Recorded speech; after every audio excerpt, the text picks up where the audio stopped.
Cina setuju kirim senjata untuk Rusia, tapi minta pengiriman dirahasiakan. Cina menyetujui pemberian bantuan senjata di Rusia untuk penyerangan di Ukraina, tetapi menginginkan pengiriman apapun dirahasiakan, menurut dokumen rahasia Pentagon AS yang bocor. Dilansir The Guardian, ringkasan intelijen rahasia tertanggal 23 Februari itu menyatakan bahwa Cina telah menyetujui penyediaan senjata tambahan ke Moskow.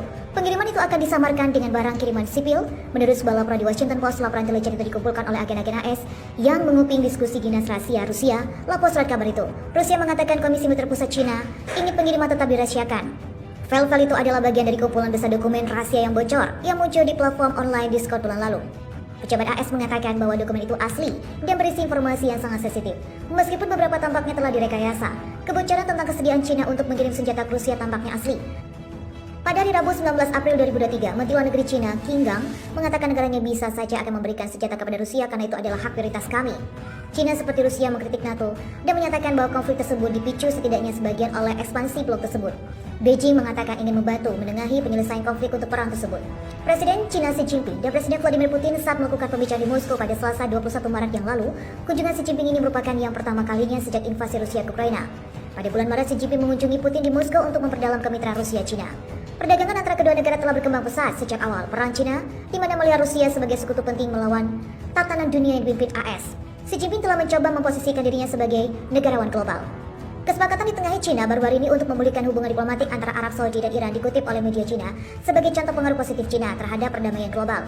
Tetapi banyak analis Rusia membuat kesepakatan yang ditengahi Cina di Ukraina menjadi tidak mungkin. Xi Jinping diharapkan menelpon Vladimir Zelensky, Presiden Ukraina, setelah mengunjungi Moskow, tetapi panggilan itu belum terwujud. Sementara itu, Amerika Serikat memberikan peringatan ke Cina jika nekat mengirimkan bantuan senjata ke Rusia dalam perang di Ukraina. AS mengingatkan akan ada kerugian yang nyata jika Cina berbuat nekat. Dilansir CNN pada 19 April 2023, peringatan itu disampaikan setelah Washington mengklaim Beijing tengah mempertimbangkan untuk memasok drone dan amunisi kepada Moskow. Pihak Gedung Putih menilai perang tersebut menghadirkan komplikasi nyata bagi Beijing. Beijing sendiri dinilai perlu mengambil keputusan dalam memberikan bantuan militer. Dalam percakapan diplomatik dengan Cina, AS tidak hanya memberikan ancaman langsung, AS juga disebut telah secara rinci menjelaskan konsekuensi yang akan terjadi.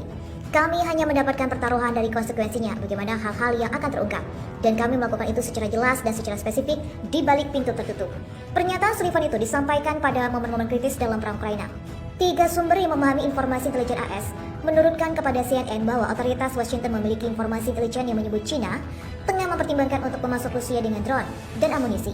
Menurut ketiga sumber itu, tampaknya Beijing belum mengambil keputusan akhir, karena negosiasi antara Cina dan Rusia soal harga dan ruang lingkup peralatan tengah berlangsung. Sejak menginvasi Ukraina tahun lalu, sebut ketiga sumber yang dikutip CNN, Rusia berulang kali meminta pasokan drone dan amunisi dari Cina. Diungkapkan juga bahwa kepemimpinan Cina telah berakhir secara aktif memperdebatkan selama beberapa bulan terakhir soal apakah akan mengirimkan bantuan mematikan atau tidak. Jay Sullivan saat ditanya apakah AS akan terus mendukung Ukraina pada level yang sama dengan diketahui setahun terakhir ini. Jadi saya tidak bisa memprediksi masa depan, begitu juga orang lain. Dan siapa saja yang mengindikasikan mereka bisa menentukan soal bagaimana dan kapan perang ini akan berakhir. Tidak selevel dengan rakyat Amerika atau siapapun, Ibu Sullivan.